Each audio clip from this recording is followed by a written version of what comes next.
Hello everyone, welcome again on your YouTube channel Taming Physics. Students, आज हम लोग law of conservation of angular momentum करेंगे और फिर उसी से रिलेटेड प्रॉब्लम्स करेंगे.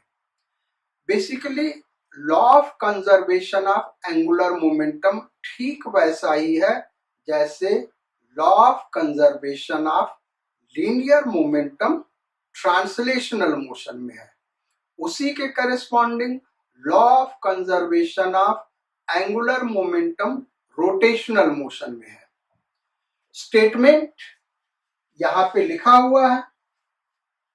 इसके दो एग्जाम्पल हमने लिए हैं क्योंकि 11th में एग्जाम्पल भी लिखने के लिए आता है, तो वो दो एग्जाम्पल लिए हैं. इन दो एग्जाम्पल्स को डिस्कस करेंगे, उसके बाद न्यूमेरिकल्स स्टार्ट करेंगे. जो प्रॉब्लम्स होगा वो बोर्ड लेवल, नीट लेवल और कॉन्सेप्चुअली मेंस और एडवांस्ड लेवल का भी होगा. ध्यान रखिएगा, क्वेश्चंस टफ नहीं होंगे, लेकिन कॉन्सेप्ट्स दो तीन हम ऐसा देंगे जो एडवांस्ड लेवल के स्टूडेंट्स को भी अच्छा लगेगा. वो कॉन्सेप्ट्स क्या है कि कुछ एक प्रॉब्लम्स में हम केवल लीनियर मोमेंटम कंजर्व कर सकते हैं, कुछ एक प्रॉब्लम्स में केवल एंगुलर मोमेंटम कंजर्व कर सकते हैं और कुछ एक प्रॉब्लम्स में हम दोनों कंजर्व कर सकते हैं और दोनों तरीके से सॉल्व कर सकते हैं. यही कॉन्सेप्ट्स हम वहां पे छोटे छोटे प्रॉब्लम्स में डिस्कस करेंगे. सो स्टार्ट करते हैं. Law of conservation of angular momentum.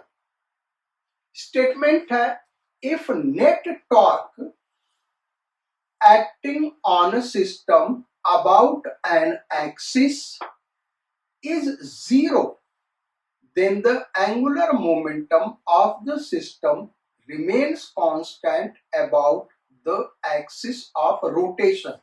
यानी जैसे ट्रांसलेशनल मोशन का एकदम वैसे ही स्टेटमेंट है. यहाँ पे वहां पे नेट फोर्स जीरो है तो लीनियर मोमेंटम कंजर्व होता है सिस्टम का. यहाँ पे अगर नेट टॉर्क जीरो है, अब टॉर्क हमेशा किसी एक्सिस के अबाउट होता है, तो अगर किसी सिस्टम पे नेट टॉर्क जीरो लग रहा है किसी एक्सिस के अबाउट, तो उसी एक्सिस के अबाउट एंगुलर मोमेंटम कंजर्व होगा. मैथमेटिकली हम इसको लिख सकते हैं I omega is equal to constant, या दो डिफरेंट स्टेट ले ले तो I1 I2 omega 2 is equal to I1 omega 1. अब एग्जाम्पल डिस्कस करते हैं. Example 1, when a diver jumps from a height inside water, he pulls his arms and legs towards center of body, so decrease moment of inertia. So decreasing यहाँ पे होना चाहिए so decreasing moment of inertia, hence his angular momentum angular velocity increases. ठीक है, थोड़ा सा correction इस पे कर देते हैं. When a diver jumps from a height inside water, he pulls his arms and legs towards center of body, so decreases. वो ठीक था, so decreases. वो क्या करता भाई, डिक्रीज कर लेता moment of inertia, hence his angular velocity increases. Basically क्या होता है, कोई पॉन्ड है, तालाब है और यहाँ एक प्लेटफॉर्म है. इस प्लेटफॉर्म से आदमी कूद रहा है इस तालाब में ऐसे ही. अब यहाँ पे आदमी है तो वो जंप कर रहा है. जब वो जंप करता है तो वो क्या करता है, अपने हाथ को ऐसे रखता है और जंप करता है तो ऐसे इस डायरेक्शन में फोर्स लगाता है F. इसको हम नॉर्मल रिएक्शन कहते हैं. जब जंप करता है तो ऐसे नॉर्मल रिएक्शन लगता है. अब सेंटर ऑफ मास यहाँ पे है तो नॉर्मल रिएक्शन की वजह से एक्सेलरेट होता है, यानी थोड़ा ऊपर जाता है. लेकिन ये नॉर्मल रिएक्शन सेंटर ऑफ मास से नहीं पास कर रहा है तो एंगुलर एक्सेलरेशन भी डेवलप होता है, यानी ओमेगा भी डेवलप हो जाता है। अब ये सपोज कर लो जंप करने से इस तरीके से प्रोजेक्टाइल पाथ पे चलेगा। वो करता क्या है, हवा में जाके अपने लिम्स को यानी अपने दोनों पैर को और दोनों हाथ को टुवर्ड्स सेंटर कर लेता है। अभी देखो ये पैर इधर है सीधा, ये हाथ इधर है, ये दोनों हाथ इधर ऐसे सीधा है, यानी सेंटर से अवे, बॉडी सेंटर से अवे है। अब इसको जब उसने पुल कर लिया इनवर्स, तो मोमेंट ऑफ इनर्शिया क्या होगा भाई, डिक्रीज कर जाएगा, क्योंकि मास क्या हो गया, टुवर्ड्स सेंटर मूव कर गया ना सारा, तो मोमेंट ऑफ इनर्शिया डिक्रीज कर जाएगा।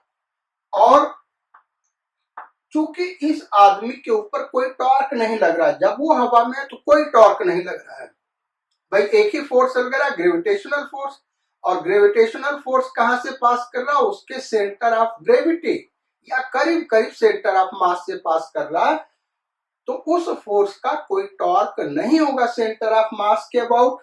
तो सेंटर ऑफ मास के अबाउट आई डिक्रीज कर गया, लेकिन आई ओमेगा कांस्टेंट है, इसलिए ओमेगा इंक्रीज कर जाएगा, उसका एंगुलर वेलोसिटी इंक्रीज कर जाएगा। और कई रोटेशन के बाद जब वो तालाब के नजदीक आता है तो फिर से अपने लिम्स को, अपने लेग और हैंड को स्ट्रेट कर देता, जिससे ओमेगा डिक्रीज कर जाता और वो सीधे पानी में जंप कर जाता है। तो ये है पहला application, law of conservation of angular momentum का। सेकेंड एग्जांपल लेते हैं। सेकेंड एग्जांपल का स्टेटमेंट लिखा हुआ, ये स्टेटमेंट आप नोट कर लीजिएगा क्योंकि क्लास 11th में आता है। एग्जांपल 2, आइस स्केटर और ballet dancer pull their limbs, यहां पे छूट गया बेटा, यहां पे लिख लो पुल देयर लिम्स, लिम्स का मतलब हाथ और पैर, hand and leg, pull their limbs inward and decrease their moment of inertia so their angular velocity increases। एकदम वैसे ही है, यहां पे क्या है, जैसे कोई आइस स्केटर है या बैलेट डांसर है, इनिशियली अगर हम दिखाएं तो ये एक लेग है इसका, और एक लेग इसने ऐसे फैला के रखा हुआ और दोनों हैंड फैला के रखा हुआ है। दोनों हैंड क्या कर रहा है भाई, फैला के रखा हुआ, और ये centre of mass vertical axis के अबाउट रोटेट कर रहा है। अब क्या किया, इस लिम्ब को पुल कर लिया इनवर्स, इसको भी इनवर्स पुल कर लिया और इसको भी इनवर्स पुल कर लिया। यहां पे moment of inertia I1 suppose कर ले, एंगुलर वेलोसिटी ओमेगा 1। अब जब पुल करेगा तो दूसरा फिगर बना रहे हैं। अब फिगर कैसा हो गया उसका, ये हो गया फिगर इस टाइप का, और हाथ ऐसे आ गए, इनवर्ड पुल कर लिया। इनवर्ड पुल कर लिया तो जो नया मोमेंट ऑफ इनर्शिया होगा I2, this will be less than I1। मास क्या हो गया भाई, सेंटर के नजदीक आ गया, इस एक्सिस के अबाउट रोटेट कर रहा था, तो मास एक्सिस के नजदीक आ गया, दोनों हैंड का और लेग का। एंगुलर वेलोसिटी ओमेगा पे क्या इफेक्ट पड़ेगा, इसको ओमेगा 2 ले लें। तो लॉ ये कहता है I2 omega 2 is equal to I1 omega 1।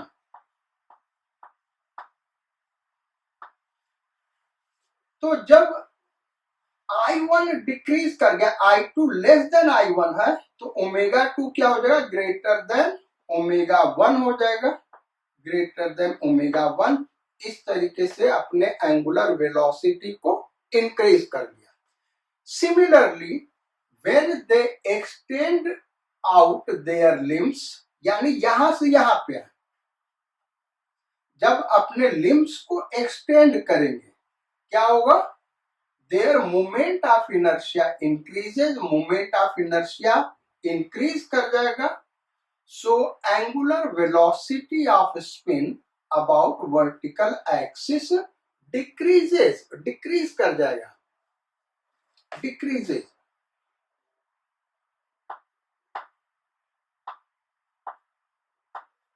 Example और भी बहुत सारे, जैसे थर्ड एग्जाम्पल ले ले. अर्थ अपने एक्सिस के अबाउट स्पिन कर रहा है और वो मिलियंस ऑफ ईयर्स से वैसे ही स्पिन कर रहा है. उसका एंगुलर वेलोसिटी कांस्टेंट है, उसका स्पिन रुक नहीं रहा है.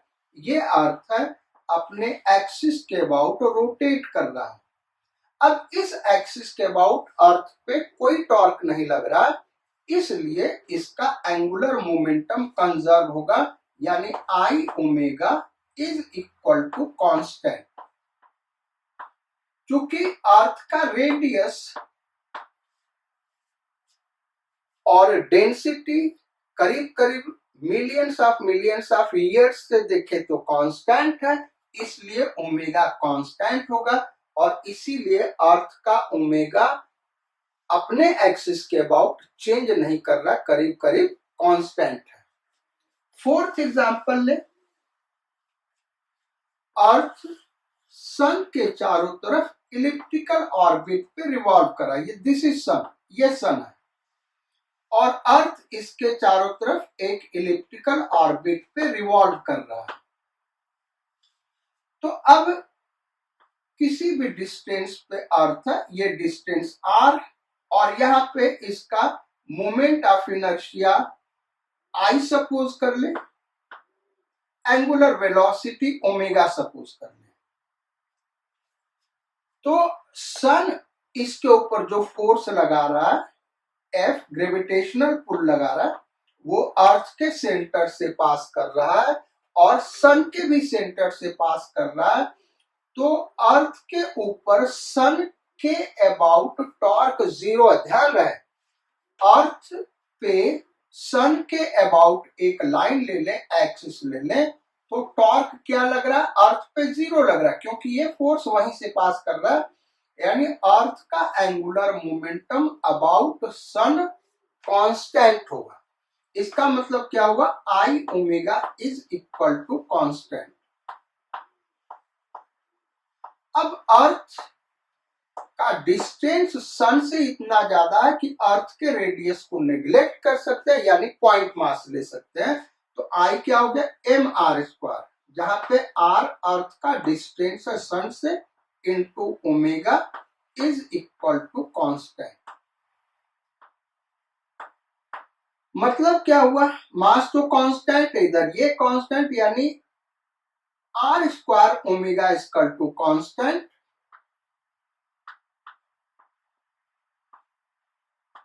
इससे कंक्लूजन क्या निकला, जब अर्थ सन से सबसे ज्यादा दूर होगा तो इसका एंगुलर वेलोसिटी सबसे कम होगा. ये अर्थ का सन से डिस्टेंस आर मैक्सिमम ले लें, तो यहाँ पे जो एंगुलर वेलोसिटी होगा वो मिनिमम होगा.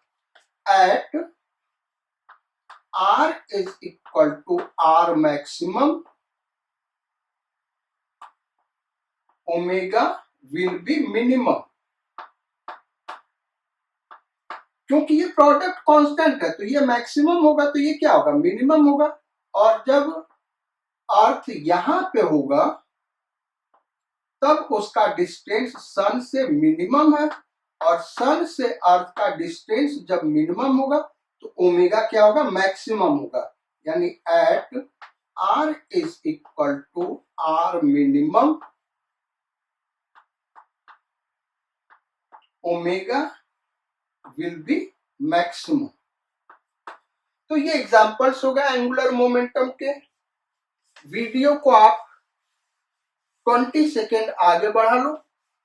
अब हम न्यूमेरिकल्स पे आते हैं.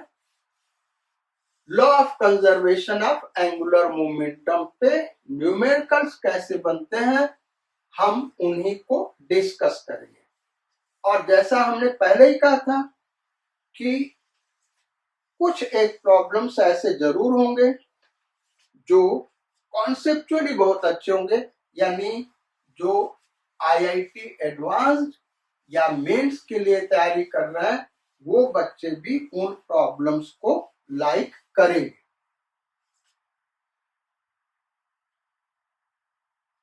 तो वो प्रॉब्लम्स क्या है अभी हम आगे डिस्कस करते हैं।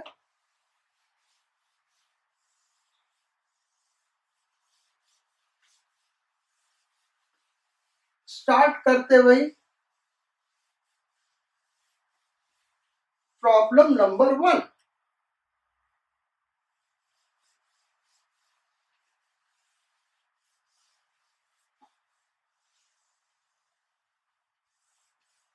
और प्रॉब्लम नंबर 1 है first problem.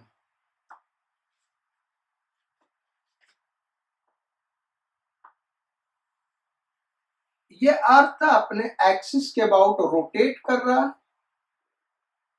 This is earth. If problem ये है, if radius of earth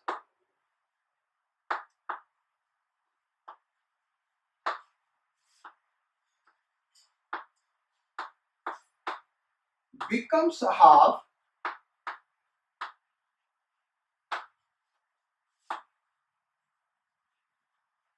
mass remaining same, mass remaining same, find out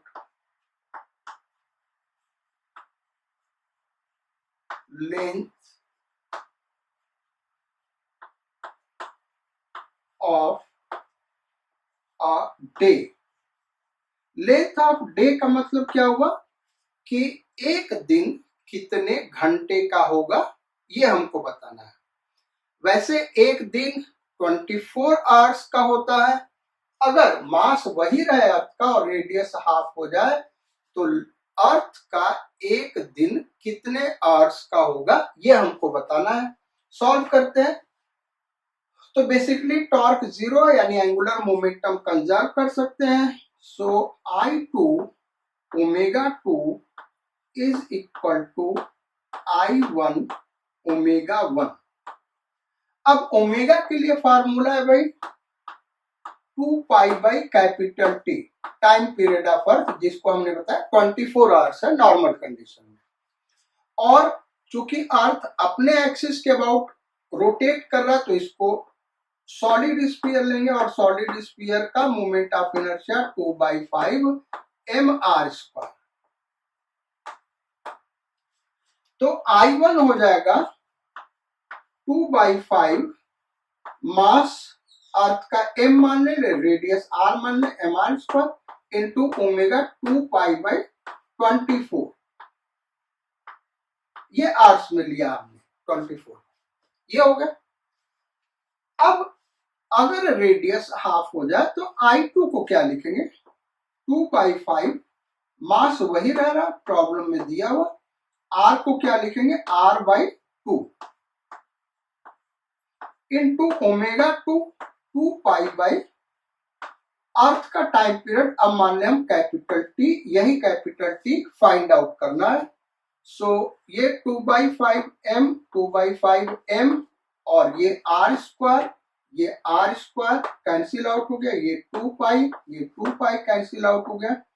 t is equal to 6 hours, यानी अर्थ अपने एक्सिस पे 6 आवर्स में एक रोटेशन कंप्लीट कर लेगा, यानी length of a day on earth will become 6 hours. ये हमारा आंसर हो गया। अब आते भाई प्रॉब्लम नंबर 2 पे।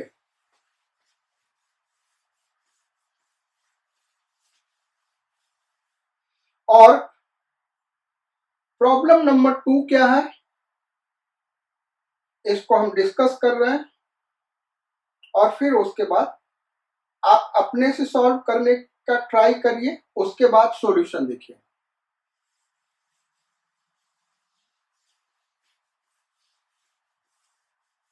So problem number 2,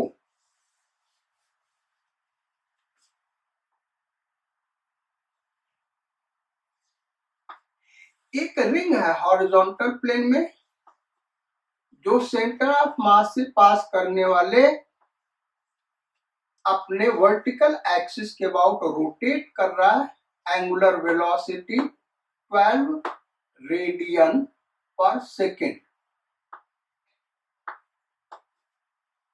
mass of ring is m and radius is capital R। अब प्रॉब्लम ये करा, if 2 point masses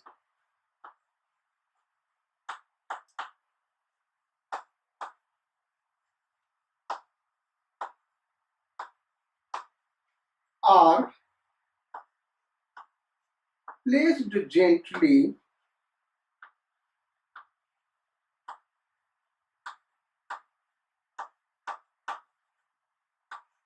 gently on diametrically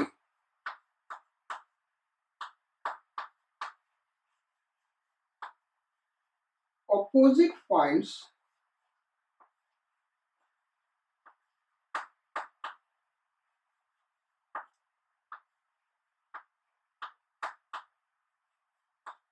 find final angular velocity omega of ring। यहाँ पे थोड़ा सा छूट गया, उसको लिख लो भाई। If 2 point masses each of mass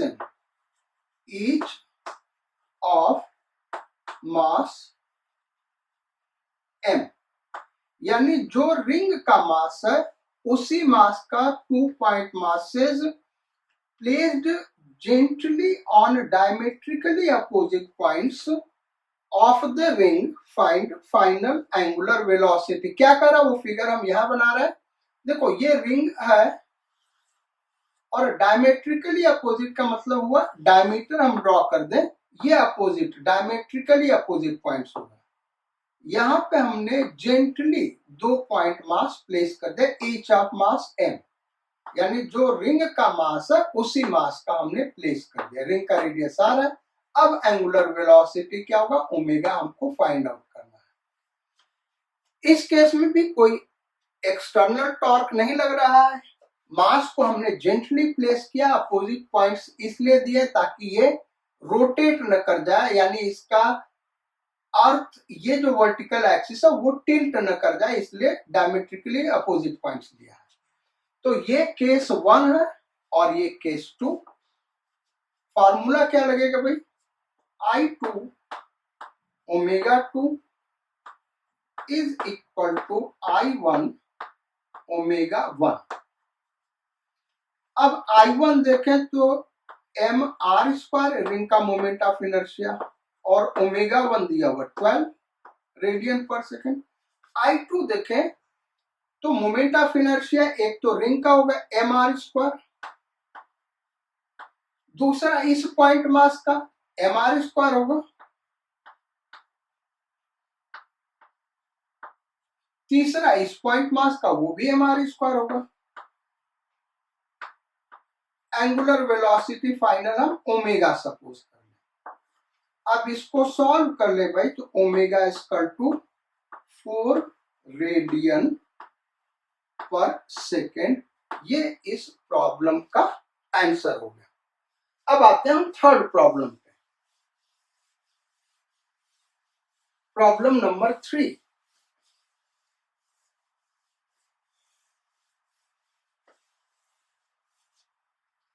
और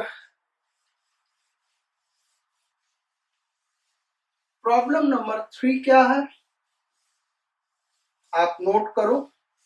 हर प्रॉब्लम के बाद वीडियो आप 10 सेकेंड आगे बढ़ा सकते हैं, क्योंकि करीब करीब 10 सेकेंड तो इरेज करने में लग जाता है।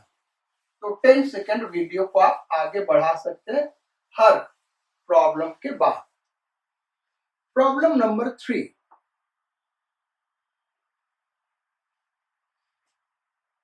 एक रॉड है थिन रॉड जो इस एक्सिस के अबाउट रोटेट कर सकता है, मास m, लेंथ l का,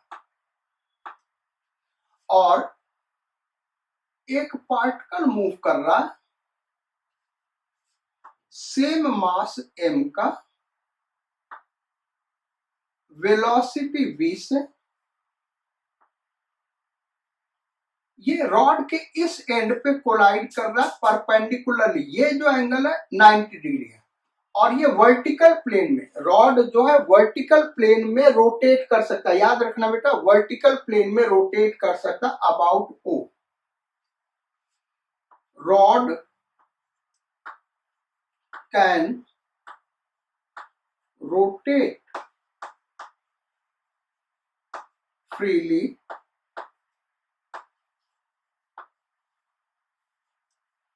in vertical plane about O. Find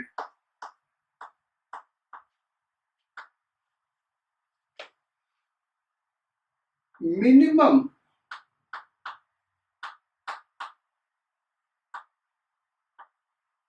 value of V so that rod completes circular path.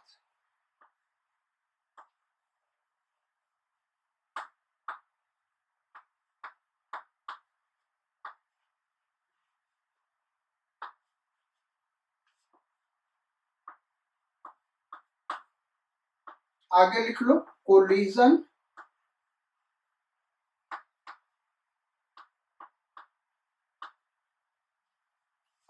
ये ऐसे लिखो बेटा, आफ्टर कोलिजन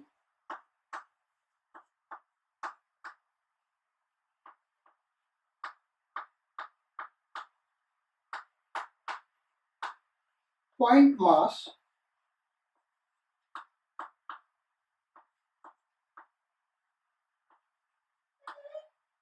sticks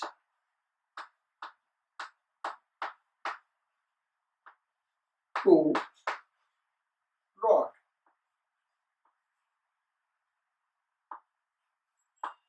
कोलिजन के बाद ये पॉइंट मास रॉड से स्टिक कर जा रहा है, तो V का मिनिमम वैल्यू बताना है सो दैट ये जो रॉड है वर्टिकल सर्कुलर पाथ को कंप्लीट कर सके। यानी वर्टिकल सर्कुलर पाथ तभी कंप्लीट होगा, ये क्वेश्चन हम मिटा दे रहे हैं यहां से यहां तक और उसका फिगर दिखा रहे हैं। वर्टिकल सर्कुलर पाथ कंप्लीट होने का मतलब क्या हुआ कि रॉड को 180 डिग्री से रोटेट करना होगा। अगर रॉड इस सिचुएशन में आ जाता है, ये पॉइंट O हो गया और ये जो पॉइंट मास M है ये यहाँ पे दिखा रहे, ये पॉइंट मास इससे स्टिक कर गया, तो ये 180 डिग्री से, पहले रॉड ऐसे था और ये रोटेट करके यहाँ पे आ जाए और इस मोमेंट पे एंगुलर वेलोसिटी एटलीस्ट इसका 0 होना चाहिए, सो स्लाइटली मोर देन 0 होगा तो ये वर्टिकल सर्कुलर पाथ को रोटेट कर लेगा। यहाँ का एंगुलर वेलोसिटी हम ओमेगा सपोज कर ले रहे हैं, इस मोमेंट पे यहाँ पे एंगुलर वेलोसिटी ओमेगा सपोज कर रहे हैं, सिचुएशन 1, सिचुएशन 2।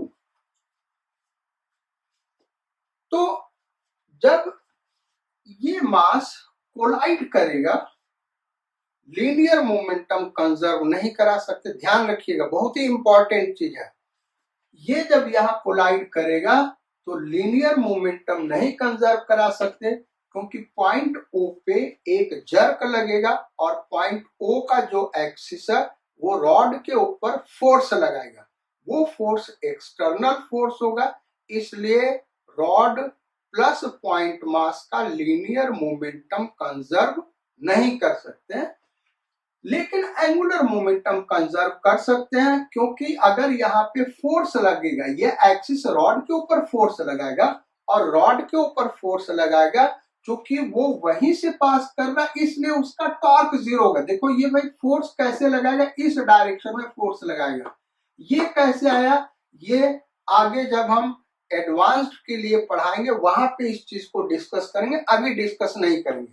हाँ इतना हम बता दें, जब यहाँ पे कोलिजन होगा तो ये रॉड का ये वाला एंड पीछे जाएगा और पीछे जाएगा, लेकिन ये एक्सिस इसको पीछे नहीं जाने देगा, इसका मतलब एक्सिस आगे की ओर फोर्स लगा रहा है। यही एक्सटर्नल फोर्स है जिसके वजह से हम लीनियर मोमेंटम कंजर्व नहीं कर सकते, लेकिन ओ के अबाउट एंगुलर मोमेंटम कंजर्व कर सकते हैं, क्योंकि ये फोर्स ओ से ही पास कर रहा है, इसलिए इस फोर्स का टॉर्क जीरो हो गया। तो लीनियर मोमेंटम नहीं कंजर्व करेंगे। पहले तो इस सिचुएशन यानी इसको सिचुएशन ये सिचुएशन 2 कह दें, ये सिचुएशन 3 कह दें और ये सिचुएशन 1 कह दें।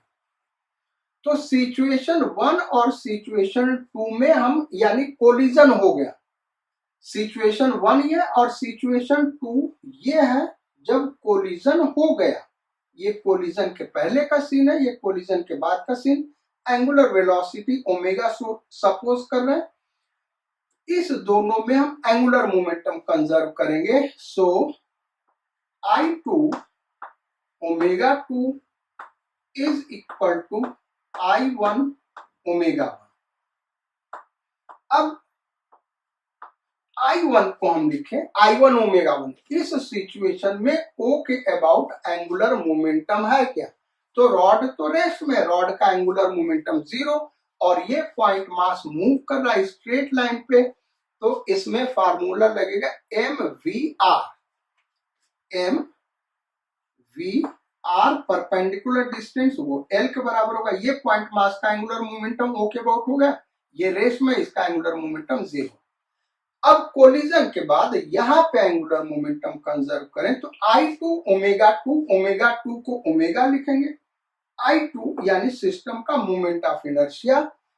तो यहाँ पे सिस्टम का मोमेंट ऑफ इनर्शिया, सिस्टम एक तो पॉइंट मास से बना है तो mr स्क्वायर यानी ml स्क्वायर प्लस रॉड का मोमेंट ऑफ इनर्शिया इस एंड के about ml square by 3। So ml square by 3 ये हो गया। तो ये कितना हो गया भाई, 3 1 4 4 ml square by 3 omega is equal to mvl। अब ये m कैंसिल आउट हो गया और एक l कैंसिल आउट हो गया, तो ओमेगा इक्वल टू आ गया 3v upon 4l। Equation number 1, इसको अभी आगे हम यूज करेंगे। फर्दर हम कैसे सॉल्व करेंगे, अब कोलिजन के बाद ये ओमेगा इस एंगुलर वेलोसिटी से स्टार्ट करेगा, लेकिन जैसे जैसे ऊपर जाएगा ग्रेविटेशनल पोटेंशियल एनर्जी सिस्टम का इंक्रीज करेगा और रोटेशनल काइनेटिक एनर्जी डिक्रीज करेगा, लेकिन दोनों का सम जीरो होगा, क्योंकि work done by external force zero हो गया, कोई एक्सटर्नल फोर्स नहीं लग रहा। हाँ ये फोर्स जब लग रहा है वो कोलिजन के टाइम लग रहा है, लेकिन वो लग भी रहा है कंटिन्यूअस, तो उसकी वजह से कोई वर्क डन नहीं होगा, क्योंकि point of application of force move नहीं कर रहा है। ग्रेविटेशनल फोर्स एक्ट कर रहा है, वो एक्सटर्नल फोर्स नहीं लेंगे, उसको इंटरनल कंजर्वेटिव फोर्स में कंसीडर करेंगे, यानी पोटेंशियल एनर्जी वो प्रोड्यूस कर रहा है। तो सिचुएशन 2 और सिचुएशन 3 में हम क्या करेंगे, एनर्जी, मैकेनिकल एनर्जी कंजर्व करेंगे और इसको हम यहीं पे कर दे रहे हैं।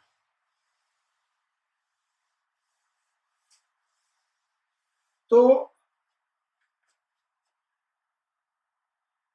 Kinetic energy plus potential energy in situation 2 is equal to kinetic energy plus potential energy in situation 3। ये हो गया। अच्छा, अब पोटेंशियल एनर्जी के लिए हमको ग्राउंड लेवल लेना होगा, तो ग्राउंड लेवल इसी पॉइंट O को कंसीडर कर रहे हैं, यही हमारा GL है, यानी यहाँ ग्रेविटेज, इसको हम ग्राउंड कंसीडर कर रहे हैं O को, और उसी के हिसाब से हम एनर्जी लिखेंगे, ग्रेविटेशनल पोटेंशियल एनर्जी लिखेंगे। तो सिचुएशन 3 पे देखें तो वहां पे ओमेगा 0 है, यानी इस रॉड का और इस पॉइंट मास का दोनों का काइनेटिक एनर्जी 0 होगा, सो 0 प्लस ग्रेविटेशनल पोटेंशियल एनर्जी क्या होगा, तो ग्राउंड लेवल से पॉइंट मास ऊपर है और पॉइंट मास का पोटेंशियल एनर्जी क्या होता है बेटे, mgh, सो mgh की जगह L आ गया। रॉड का ग्रेविटेशनल पोटेंशियल एनर्जी क्या होगा, रॉड का डायमेंशन है तो सेंटर ऑफ मास का हाइट लेंगे, यानी mgh की जगह आ जाएगा L/2। अब लेफ्ट साइड हम लिखे सिचुएशन 2 में काइनेटिक एनर्जी, तो basically rotational kinetic energy ½ I omega square, याद रखना I कैसे लिखेंगे, सिस्टम का लिखेंगे ½ I, पॉइंट मास का I हो गया mr स्क्वायर, m r की जगह l square, plus thin rod का moment of inertia ml square by 3, सो m l स्क्वायर बाई 3, ये हो गया ½ I ओमेगा स्क्वायर, और ओमेगा हमने यहाँ पे निकाला हुआ है 3v/4 l का होल स्क्वायर इंटू 3v/4l का whole square. Then gravitational potential energy दोनों का निगेटिव का, पहले रॉड पॉइंट मास का लिखें तो माइनस mgh यानी L, देन थिन रॉड का minus mgl/2, minus mgl, centre of mass का डेप्थ L/2, सो ये हो गया। So this minus this is equal to this, इन दोनों टर्म को हम उधर भेज दें, ये हो गया ½ 4ml square by 3, 4ml square by 3 into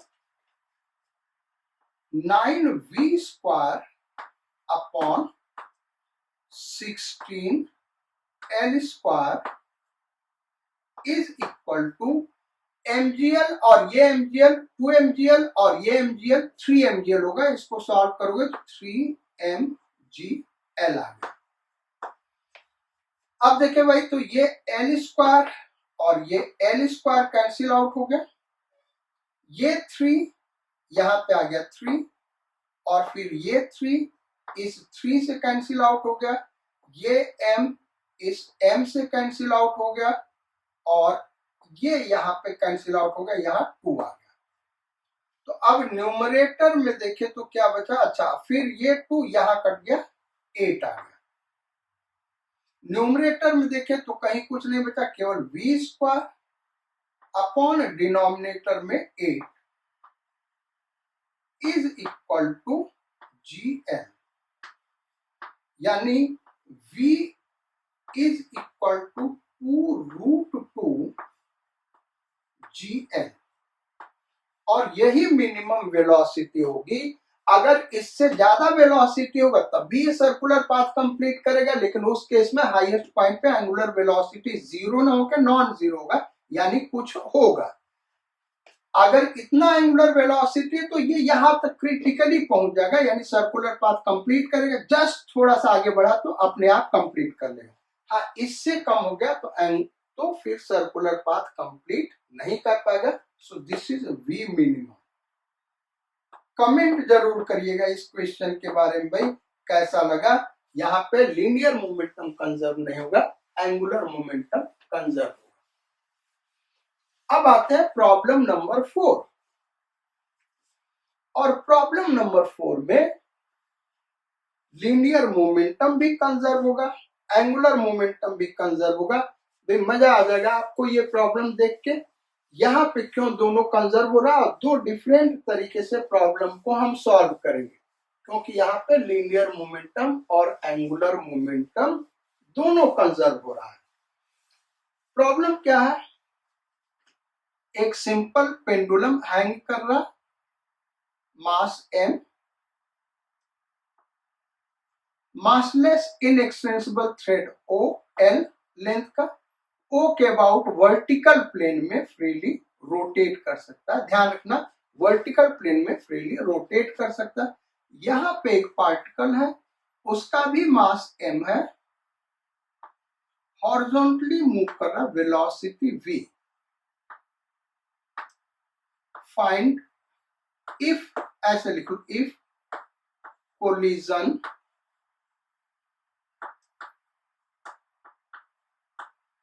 is head on and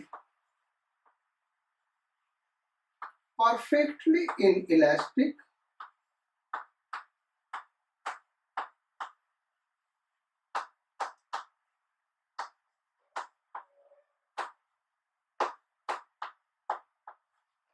find minimum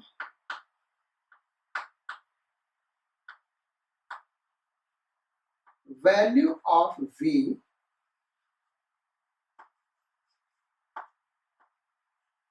so that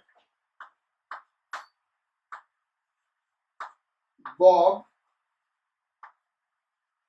completes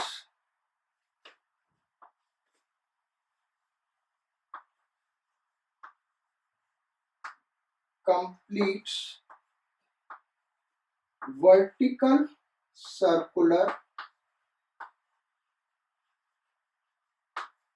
path।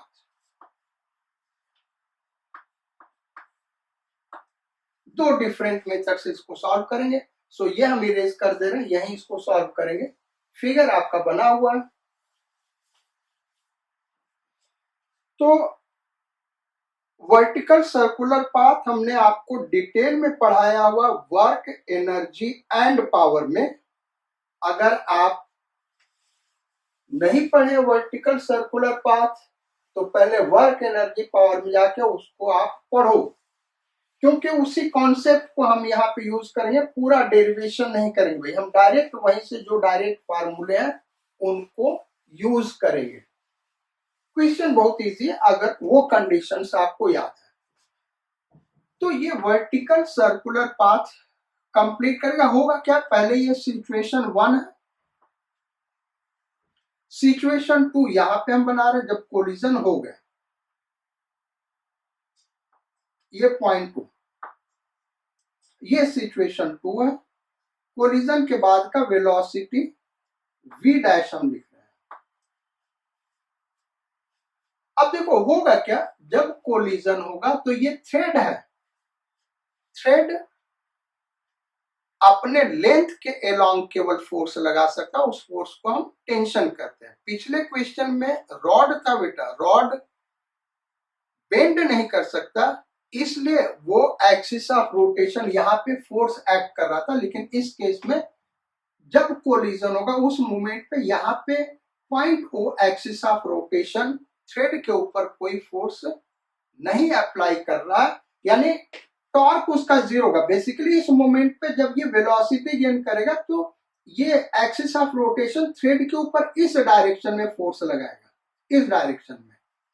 लेकिन क्योंकि वो फोर्स इसमें टेंशन रॉड के अलावा इसके थ्रेड के अलावा होगा तो टेंशन इधर लगेगा, रस्सी टूटेगी नहीं, यानी ये पॉइंट को इसके ऊपर फोर्स इधर लगाएगा, इस पे टेंशन टी इधर लग रहा है। ओ पे थ्रेड टेंशन टी इधर लगाएगा तो पॉइंट ओ यानी एक्सिस थ्रेड पे फोर्स एफ इधर लगाएगा और वो टेंशन के बराबर होगा। अब जो वेलोसिटी v डैश है वो थ्रेड के परपेंडिकुलर होगा, यानी f के परपेंडिकुलर होगा। तो उस केस में हम लीनियर मोमेंटम कंजर्व कर सकते हैं, क्योंकि v डैश के डायरेक्शन में कोई भी एक्सटर्नल फोर्स एक्ट नहीं कर रहा है। एंगुलर मोमेंटम भी कंजर्व कर सकते हैं, क्योंकि ये जो फोर्स f है o से ही पास कर रहा है, तो टॉर्क क्या हो गया, जीरो हो गया। अब पहले हम लीनियर मोमेंटम से इसको सॉल्व करते हैं। लीनियर मोमेंटम से सॉल्व करेंगे, सिचुएशन 1 और 2 में लीनियर मोमेंटम कंजर्व कर रहे हैं।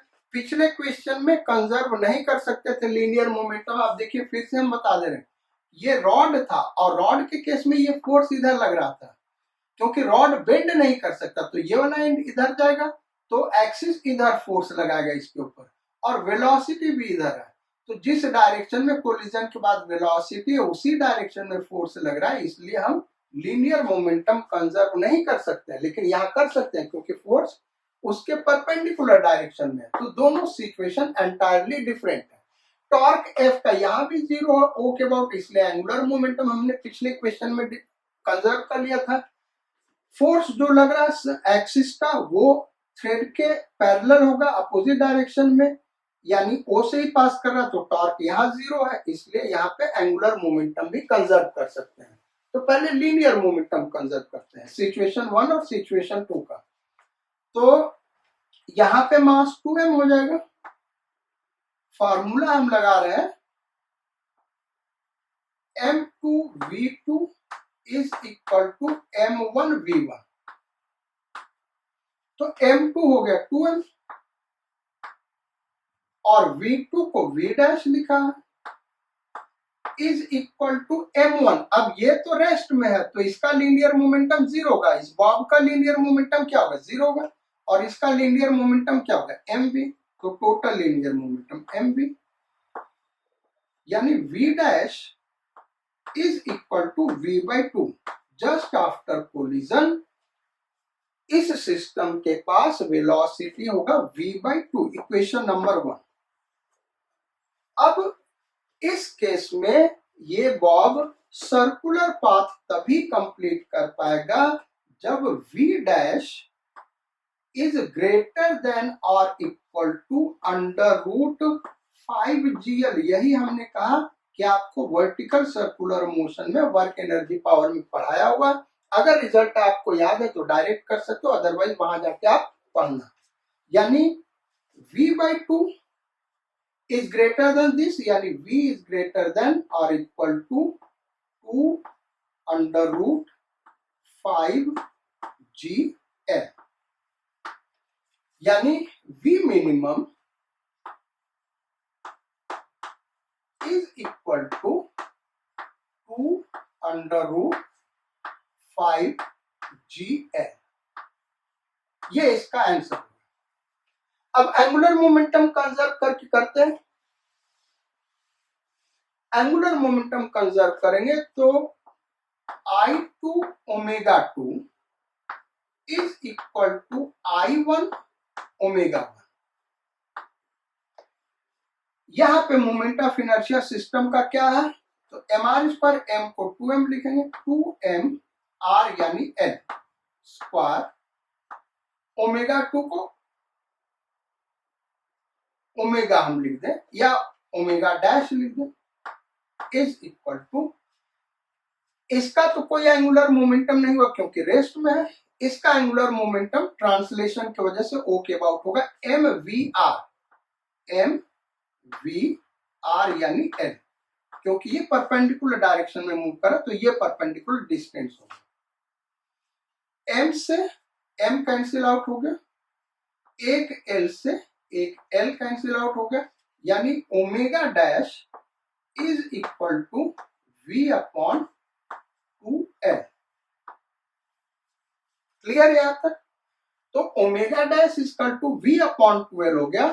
अब इस l को इधर लेते आए तो हम ओमेगा डैश इंटू l को क्या लिख सकते हैं, omega dash into l is equal to v dash is equal to v/2, और फिर उसके बाद ऐसे ही हम इसको सॉल्व कर लेंगे।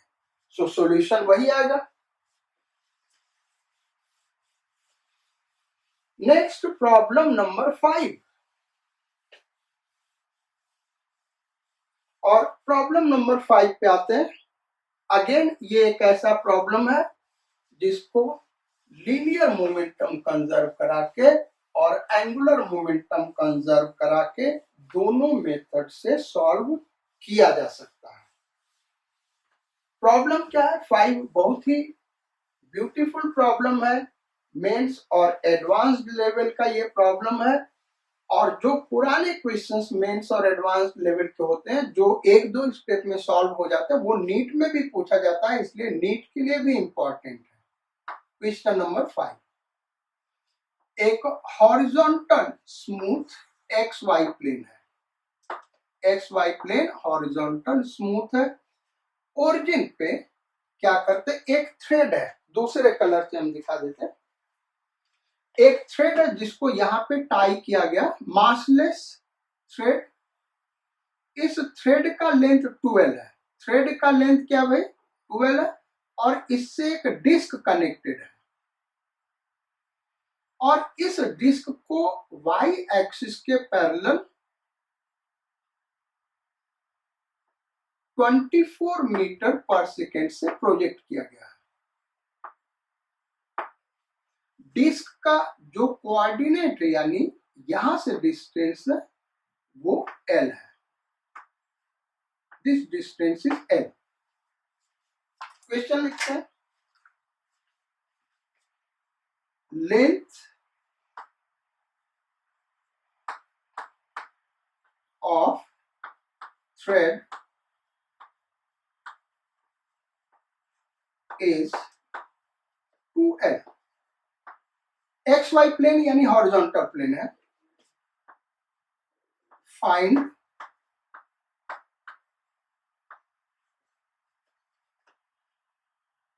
Angular velocity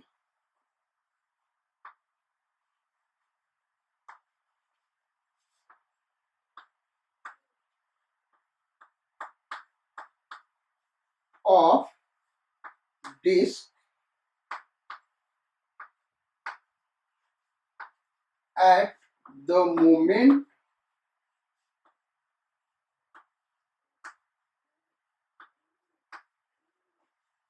string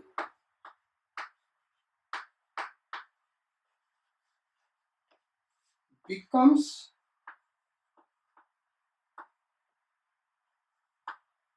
taut, T-A-U-T, taut means tight, taut का मतलब क्या होता है टाइट, T-I-G-S-T, टाइट।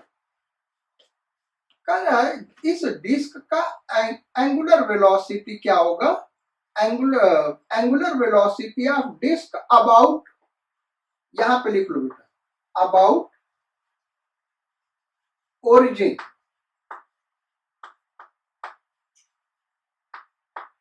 ओरिजिन के अबाउट, ये ओरिजिन है, इसके अबाउट डिस्क का एंगुलर वेलोसिटी क्या होगा जिस मोमेंट पे थ्रेड टाइट हो जाएगा।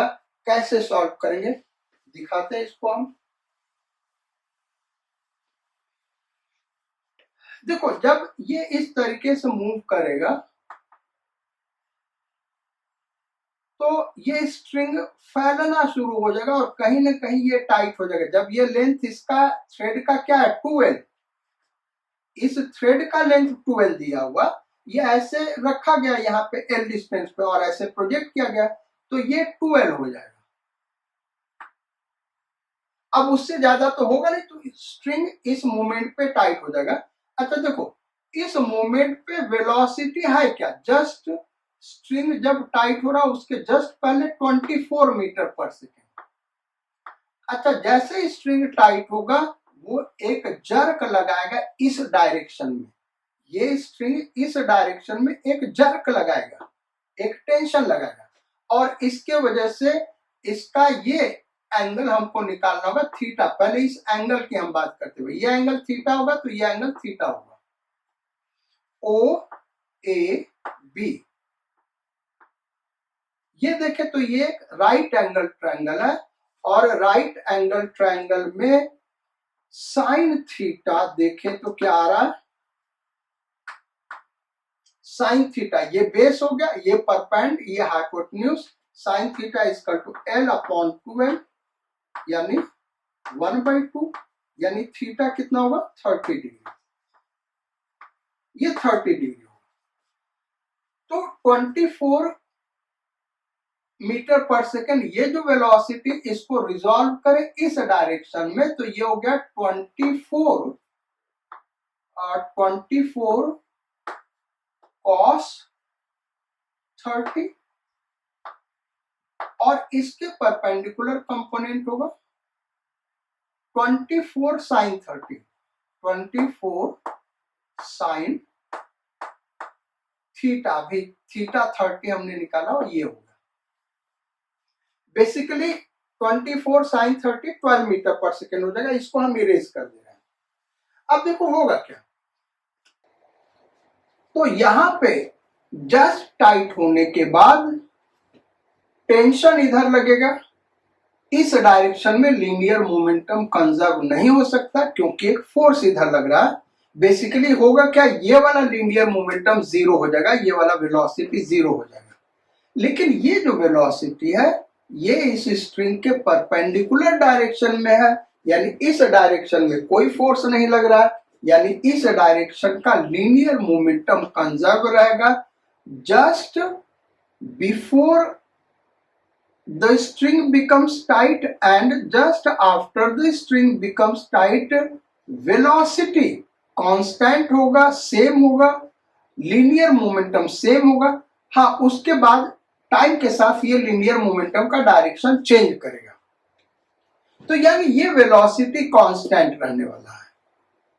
इसका मतलब कि स्ट्रिंग के टाइट होने के बाद जो एंगुलर वेलोसिटी होगा वो होगा v टेंजेंशियल अपॉन r।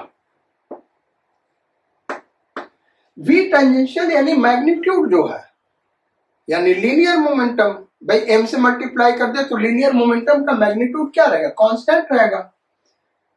क्यों लीनियर मोमेंटम कांस्टेंट हो रहा है, क्योंकि जो फोर्स लग रहा है वो लीनियर मोमेंटम के परपेंडिकुलर डायरेक्शन में लग रहा है, तो लीनियर मोमेंटम के मैग्नीट्यूड को चेंज नहीं कर पाएगा। v टेंजेंशियल कितना है, 24 sin 30 यानी 1/2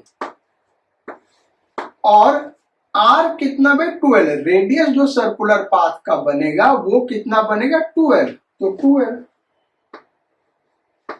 तो ओमेगा कितना हो गया भाई 6/L रेडियन पर सेकेंड। अब देखो एंगुलर मोमेंटम कंजर्व करा के करते हैं, यहां पे और यहां पे एंगुलर मोमेंटम हम कंजर्व करा रहे हैं। तो I2 ओमेगा 2 यहां का angular momentum is equal to, यहां जो एंगुलर मोमेंटम होगा वो ट्रांसलेशन की वजह से mvr। अच्छा I2 यहां पे जब डिस्क है तो इसका मोमेंट ऑफ इनर्शिया क्या होगा, mr²। डिस्क को पॉइंट मास मानेंगे तो mr कितना होगा भाई 2l, mr²। ओमेगा 2 को ओमेगा मान ले, यही हमको निकालना, देखना है ये 6/L आता है कि नहीं, is equal to m v कितना दिया 24 और इस वेलोसिटी वेक्टर का यहां से परपेंडिकुलर डिस्टेंस कितना है l, m कैंसिल आउट हो गया। So omega is equal to 24L upon 4L²। So it is 6/L radian per second. L हमको पता होगा तो आंसर निकाल सकते हैं हम। दोनों आंसर सेम आ रहा है, दो डिफरेंट मेथड से हमने इसको सॉल्व किया। अब आते हैं problem number 6।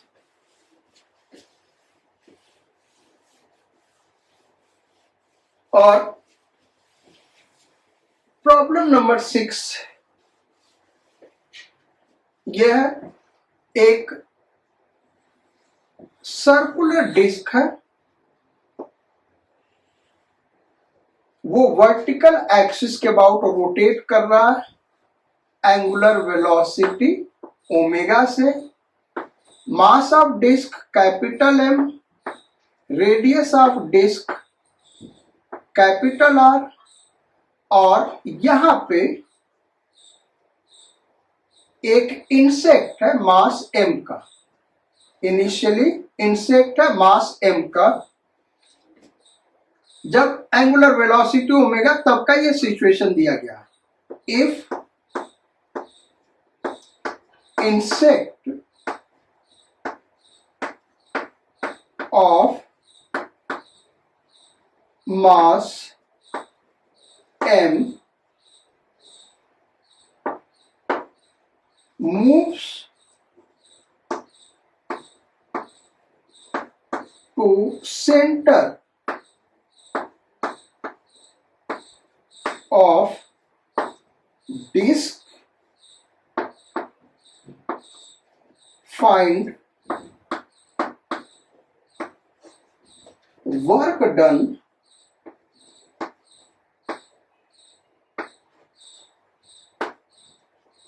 by insect. Insect को कितना वर्क करना होगा यहां सेंटर पे पहुंचने के लिए? बड़ा ही इंट्यूटिव क्वेश्चन है, बहुत इनडायरेक्ट क्वेश्चन है। वर्क करना पड़ेगा। देखो, जब ये इधर जा रहा होगा तो अगर इस डिस्क के रेफरेंस फ्रेम में बैठ के हम एनालाइज करें तो इस पे एक सेंट्रीफ्यूगल फोर्स लग रहा होगा बाहर की ओर। उस सेंट्रीफ्यूगल फोर्स के अगेंस्ट इसको मूव करना है, यानी इसको वर्क करना पड़ेगा। कितना वर्क करना है यही हमको निकालना है। चूंकि इसमें यह नहीं दिया है कि ये काइनेटिक एनर्जी गेन कर रहा है, इसलिए हम मान के चलेंगे कि इसका काइनेटिक एनर्जी चेंज नहीं कर रहा है, यानी मिनिमम वर्क डन निकालना है। यहां से यहां आने में कितना वर्क करना होगा ये हमको निकालना है। तो बेसिकली सेंट्रीफ्यूगल फोर्स निकाले, वहां से भी हम सॉल्व कर सकते हैं। आप उसको वैसे सॉल्व करिएगा, सेंट्रीफ्यूगल फोर्स इधर लग रहा है, इंसेक्ट इधर फोर्स F लगाएगा। सो जो force F insect toward centre, basically वो फ्रिक्शनल फोर्स होगा। तो वहां से इंटीग्रेट करके करना होगा, क्योंकि सेंट्रीफ्यूगल फोर्स क्या होगा, वेरी करेगा। अच्छा, सेंट्रीफ्यूगल फोर्स किस तरीके से वेरी करेगा? ये इतना आसान नहीं है भाई, ये इतना आसान नहीं है, क्योंकि ओमेगा भी चेंज करेगा। कोई टॉर्क नहीं लग रहा, क्वेश्चन में कुछ नहीं दिया, इसका मतलब इस एक्सिस के अबाउट टॉर्क नहीं लग रहा है, यानी एंगुलर मोमेंटम कंजर्व होगा। तो ओमेगा भी चेंज करेगा, इंसेक्ट का आर भी चेंज कर रहा है, इसलिए सेंट्रीफ्यूगल फोर्स वेरिएबल होगा। दो रीजन की वजह से उसी को इंटीग्रेट करेंगे, यहां से लेके यहां तक हमको आंसर मिल जाएगा। वो बहुत लेंदी मेथड, हम वैसे सॉल्व करेंगे नहीं। हम कैसे सॉल्व करेंगे इसको? देखो, सॉल्व करने का बड़ा सिंपल तरीका है। हम अभी इसका एनर्जी निकाल लेंगे और जब ये सेंटर पे यहां पे पहुंचेगा तब इस सिस्टम का एनर्जी निकालेंगे। Final energy minus initial energy, यही होगा work done by insect.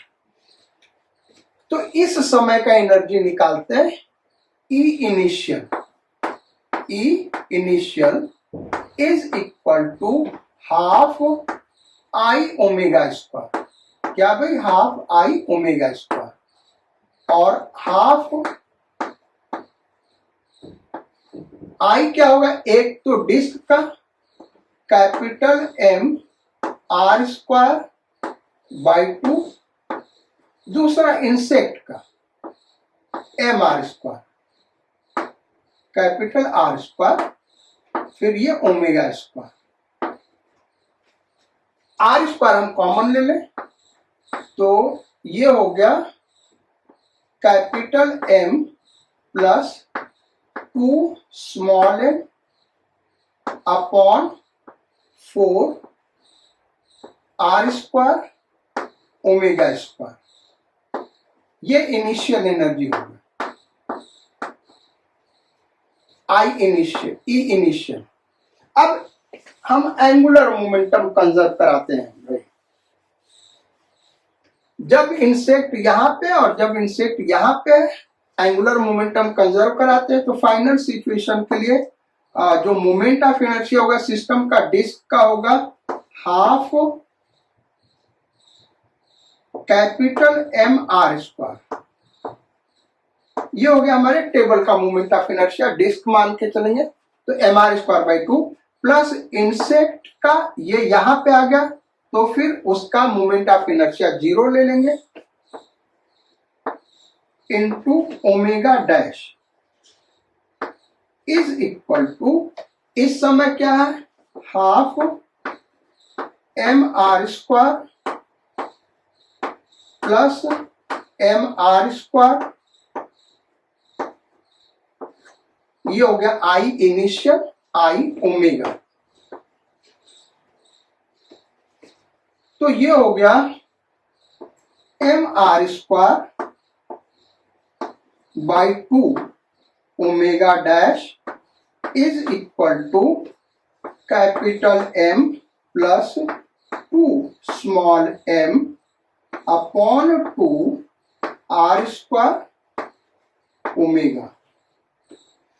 Are square 2 cancel out हो गया, omega dash is equal to capital M plus 2 small M upon capital M omega. अब निकालते हैं final energy. So E final,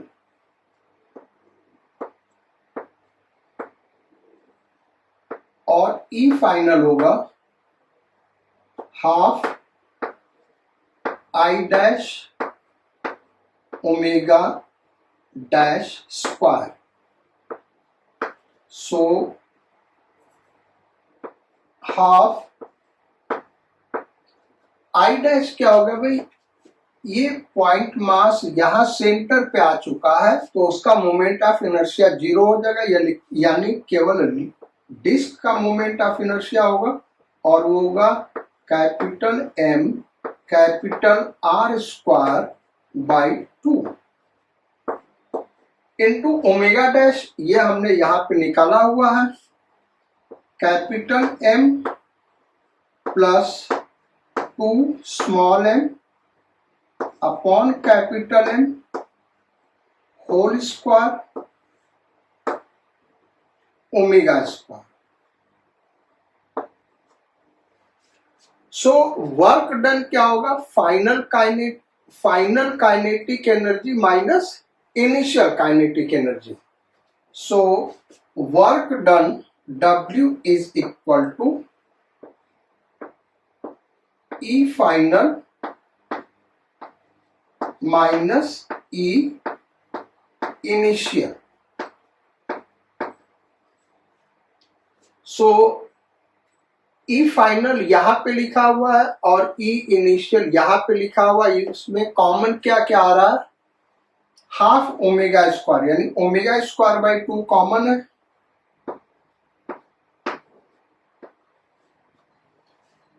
अब यहां पे देखें तो क्या बचा, M R square by 2 into capital M plus 2 small M whole square upon capital M square minus E initial में हाफ ओमेगा स्क्वायर कॉमन हो गया, तो ये बचा M R square by 2 plus small M R square. इसको further simplify कर ले, तो सिंप्लीफाई यही हम ऊपर ही कर देते हैं।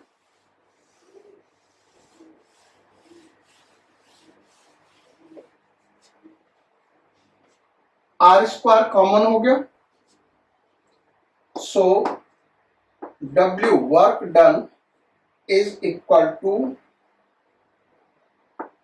Omega square R square by 2, एक m कैंसिल आउट हो जाएगा। अच्छा, ये 1/2 भी कॉमन हो गया, नहीं यहां पे नहीं है। सो अब हमारे पास बचा capital M plus 2 small m whole square by 2 m minus M R square by 2, ये तो पूरा माइनस, ये यहां से यहां तक माइनस है। सो एम आर स्क्वायर कॉमन हो गया, m/2, then plus small m.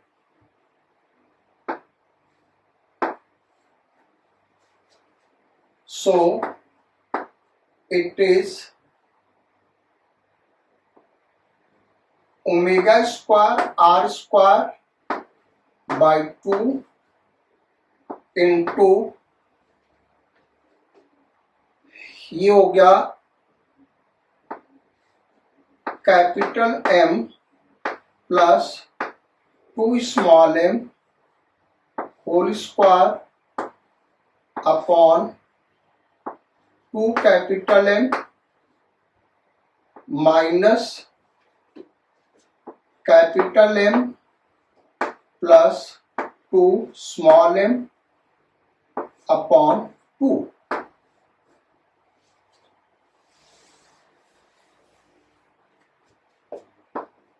Further solve करें तो यहां से 2 कॉमन हो जाएगा, एलसीएम ले लें इसका, तो omega square R square by 4m in bracket capital M plus 2 small m whole square minus capital M plus 2 small m into capital M.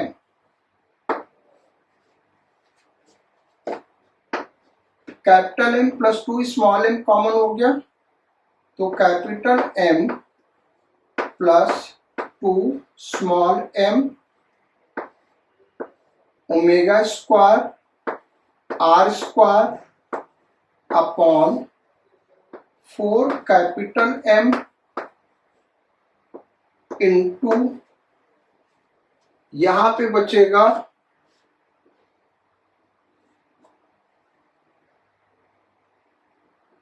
Capital M minus 2m plus 2m minus